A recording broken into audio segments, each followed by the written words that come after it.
dengan NIM 122024013. Hai guys, perkenalkan nama saya Tera Wulandari dengan NIM 122024024. Halo teman-teman, perkenalkan nama saya Nirmala NIM 122024027. Halo, perkenalkan saya Fatima Triwisna dengan NIM 122402002. Jadi, di sini kami akan menjelaskan tentang 25 alat ucap manusia.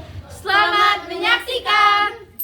Jadi, di sini saya akan menjelaskan tentang 25 alat ucap pada manusia. Yang pertama ada paru-paru di sebelah sini. Paru-paru adalah sumber arus udara yang merupakan syarat mutlak untuk terjadinya bunyi basa. Namun, perlu diketahui juga bahwa bunyi basa dapat juga dihasilkan dengan arus udara yang datang dari luar mulut. Kalau arus udara datang dari paru-paru disebut arus udara agresif, dan kalau arus udara datang dari luar disebut ingresif. Posisi paru-paru terletak di dalam rongga dada.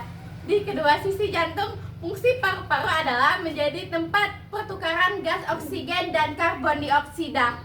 Yang kedua adalah batang tenggorokan atau sering disebut trakea. Batang tenggorokan adalah sebuah tabung yang panjangnya sekitar 5 inci yang terbuat dari tulang rawan hialin cincin berbentuk C dilapisi dengan epitel kolumer bersila semu. Trakea berfungsi sebagai jalan masuk dan keluarnya udara dari paru-paru. Batang tenggorokan ini satu jalur dengan laring dan pita suara sehingga bunyi yang dihasilkan itu bunyi glotalisasi. Misalnya bunyi A pada kata akan terdengar sebagai bunyi A sehingga diucapkan menjadi akan. Yang ketiga yaitu pangkal tenggorokan terletak di sebelah sini. Pangkal tenggorokan atau disebut juga kotak suara adalah organ pada leher manusia yang melindungi trakea dan terlibat dalam produksi suara. Posisi pangkal tenggorokan terletak di bagian atas trakea. Antara faring dan trakea, fungsi pangkal tenggorokan adalah untuk melindungi saluran pernapasan di bawahnya dengan cara menutupi secara cepat simulasi mekanik sehingga mencegah masuknya benda asing ke saluran pernapasan. Yang keempat ada pita suara atau sering disebut vocal cord. Pita suara adalah komponen penting dalam memproduksi bicara dan bernyanyi. Pita suara bagian depan mengait pada tulang rawan tiroid, posisinya terletak di dalam laring. Istilah medis untuk pita suara adalah pita suara karena fungsi mereka untuk bernapas dan berbicara. Bunyi yang dihasilkan pita suara diatur oleh sistem otot arytenoid. Contoh bunyi yang dihasilkan oleh pita suara seperti A, E, L, E, dan U. Yang kelima ada krikoid yang terletak di sebelah sini. Krikoid adalah salah satu dari beberapa tulang rawan yang membentuk laring kotak suara pada alat ucap manusia. Krikoid terletak di bagian bawah laring, tepatnya di bawah tulang rawan tiroid dan di atas trakea. Bentuknya menyerupai cincin dengan bagian depan yang lebih sempit dan bagian belakang yang lebih lebar. Krikoid berfungsi untuk menjaga potensi jalan napas, merupakan bagian dari laring, dan menjadi tempat perletakan otot-otot utama, ligamen, dan tulang rawan yang berfungsi dalam membuka dan menutup pita suara untuk produksi pita suara. Yang keenam ada tiroid terletak di posisinya sebelah sini. Tiroid adalah salah satu kelenjar endokrin terbesar pada tubuh manusia. Posisinya terletak di leher, di depan trakea. Tiroid berfungsi untuk mengatur laju metabolisme dengan cara mengalir bersama-sama darah dan memicu untuk mengubah lebih banyak glukosa. Yang ketujuh ada arteroid yang posisinya terletak di sebelah sini. Arteroid adalah dua tulang rawan kecil di laring yang membantu menggerakkan pita suara. Posisinya terletak di bagian belakang laring. Fungsinya membantu membuka dan menutup pita suara untuk produksi suara. Yang selanjutnya yang kedelapan, dinding rongga kerongkongan yang terletak di bagian sini. Rongga kerongkongan adalah sebuah rongga yang terletak di antara pangkal tenggorok dengan rongga mulut dan rongga hidung. Faring berfungsi sebagai tabung udara yang akan ikut bergetar bila pita suara bergetar. Bunyi bahasa yang dihasilkan disebut bunyi faringal. Bunyi yang dihasilkan atau yang proses penghasilannya berada di dalam rongga faring. Contoh bunyinya seperti H. Yang kesembilan yaitu epiglotis yang terletak di bagian sini. Epiglotis adalah lipatan tulang rawan yang menutupi laring saat menelan. Posisinya terletak di atas laring. Fungsi utamanya adalah untuk flip atas laring atau kotak suara yang penjaga pintu airways selama menelan. Hal ini mencegah makanan dari masuk ke dalam tenggorokan. Yang ke-10 yaitu akar lidah yang terletak di bagian sini.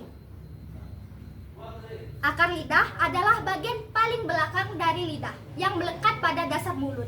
Akar lidah terletak di antara tulang hyoid dan rahang bawah. Akar lidah berfungsi untuk menelan makanan atau minuman yang masuk ke dalam mulut. Akar lidah dalam pembentukan bunyi bahasa selalu menjadi artikulator aktif, yakni artikulator yang bergerak. Contoh bunyinya seperti K dan G. Yang ke-11 yaitu pangkal lidah yang terletak di bagian sini. Pangkal lidah adalah bagian lidah yang terletak di belakang dan berada di dekat faring. Fungsinya membantu menelan makanan dan mengarahkannya ke kerongkongan pangkal lidah menghasilkan bunyi. Bunyi yang dihasilkan pangkal lidah dan langit-langit lunak yaitu eng. Yang ke-12 yaitu tengah lidah yang terletak di bagian sini. Tengah lidah adalah bagian tengah dari lidah, terletak di antara pangkal dan ujung lidah. Fungsinya membantu dalam proses pengecapan dan menggerakkan makanan di dalam mulut dan membantu dalam produksi bunyi sentral dan vokal. Lalu yang ke-13, daun lidah yang terletak di bagian sini. Daun lidah adalah bagian depan dari lidah yang berada di belakang ujung lidah. Posisinya terletak di bagian depan lidah. Fungsinya membantu dalam pengecapan dan pengucapan kata. Bunyi yang dihasilkan oleh daun lidah atau lamina, contoh bunyinya yaitu S. Lalu yang ke-14 yaitu ujung lidah yang terletak di sini. Ujung lidah adalah bagian paling depan dari lidah. Posisinya terletak di depan lidah. Fungsinya membantu dalam pengecapan, mengunyah dan berbicara, serta membantu dalam produksi bunyi afikal. Yang 15 yaitu uvula yang terletak di sini. Anak teka adalah struktur kecil yang menggantung di belakang langit lunak. Posisinya terletak di belakang mulut, menggantung di atas tenggorokan. Uvula memiliki fungsi seperti membarengi infeksi, juga memberi pelumas pada tenggorokan saat berbicara atau mencerna makanan. Bunyi yang dihasilkan oleh belakang lidah dan anak teka uvula yaitu Q dan R yang tidak jelas. 16 yaitu langit-langit lunak yang terletak di sini. Langit-langit lunak adalah bagian belakang dari atap mulut yang lunak dan dapat bergerak. Posisinya terletak di belakang langit-langit keras, berfungsi sebagai pembentukan bunyi bahasa. Langit-langit lunak mulut harus dalam posisi netral untuk memungkinkan aliran udara dari rongga mulut ke pipa pembuluh. Bunyi bahasa yang dihasilkan oleh langit-langit lunak ini disebut bunyi filar. Yang ke-17 yaitu langit-langit keras yang terletak di sini. Langit-langit keras adalah bagian depan dari atap mulut yang keras. Posisinya terletak di depan langit-langit lunak. Fungsinya dalam pembentukan bunyi-bunyi bahasa. Langit-langit keras atau palatum berlaku sebagai fasib atau artikulator yang diam, tidak bergerak. Dan yang menjadi artikulator aktifnya adalah ujung lidah atau apex atau daun lidah yaitu laminum. Bunyi yang dihasilkan oleh palatum dan laminum disebut sebagai laminopalatal. Yang ke-18 yaitu gusi, lengkung kaki gigi yang terletak di sini. Gusi adalah bagian dari rahang tempat gigi menempel. Posisinya terletak di rahang atas dan bawah. Fungsinya menahan gigi pada tempatnya dan mendukung struktur gigi. Lengkung kaki gigi gusi menghasilkan bunyi alpica interdental bila bunyi ujar yang dihasilkan oleh ujung lidah atau artikulator. Dengan daerah lengkungan artikulator seperti bunyi T, D, dan N. Yang 19 yaitu gigi atas yang terletak di sini. Gigi atas merupakan gigi yang terletak pada rahang atas. Fungsinya untuk mengunyah dan memotong makanan. Bunyi bahasa yang dihasilkan oleh gigi atas disebut bunyi gigi. Contohnya bunyi adalah T, D, S, dan Z. Dan yang ke-20 yaitu gigi bawah. Gigi bawah berada di bagian sini. Gigi bawah adalah gigi yang terletak di rahang bawah. Fungsinya mengunyah dan memotong makanan. Gigi bawah menghasilkan bunyi labiodental, bibir bawah dan ujung gigi atas. Contoh bunyinya yaitu F. 21, bibir atas berada di bagian ini. Bibir atas adalah bagian dari atas bibir yang mengelilingi mulut. Posisinya terletak di atas mulut. Fungsinya dalam pembentukan bunyi, bahasa bibir atas biasanya menjadi artikulator pasif. Bunyi-bunyi yang dihasilkan bibir bunyi, vokal, bunyi yang dihasilkan dengan udara tanpa hambatan. Contoh bunyinya yaitu A, I, U. Dan yang ke-22 yaitu bibir bawah, berada di bagian sini. Bibir bawah adalah bagian bawah bibir yang mengelilingi mulut. Posisinya terletak di bawah mulut. Fungsinya bibir bawah bisa juga menjadi artikulator pasif. Dan bunyi yang dihasilkan bibir bawah adalah bunyi P, B, dan M. Dan yang ke-23, mulut, berada di bagian sini. Mulut adalah rongga di mana makanan dan udara masuk ke tubuh. Posisinya terletak di bagian wajah. Fungsinya memulai proses pencernaan dan berfungsi sebagai jalur masuk udara ke sistem pernafasan. Ke-24 yaitu rongga mulut. Rongga mulut berada di bagian sini. Rongga mulut adalah ruang di dalam mulut yang berisi lidah, gigi, dan langit-langit. Posisinya terletak di dalam mulut.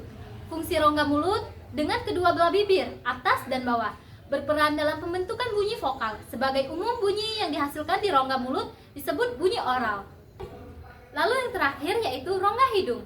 Rongga hidung berada di bagian sini. Rongga hidung adalah ruang di dalam hidung yang dilalui udara sebelum mencapai paru-paru. Posisinya terletak di dalam hidung. Fungsi rongga hidung paling utama adalah sebagai saluran aliran udara menuju tenggorokan. Saat masuk ke dalam rongga hidung, udara akan disaring dan disesuaikan suhu serta kelembabannya. Bunyi bahasa yang dihasilkan oleh rongga hidung disebut bunyi nasal. Bunyi nasal ini dihasilkan dengan cara menutup rapat-rapat arus udara di rongga mulut dan menyalurkan keluar melalui rongga hidung. Bunyi yang dihasilkan dengan udara lewat rongga hidung contohnya yaitu M dan N. Begitulah hasil dari pembahasan kami. Kami akhiri wabillahi taufiq wal hidayah. Wassalamualaikum warahmatullahi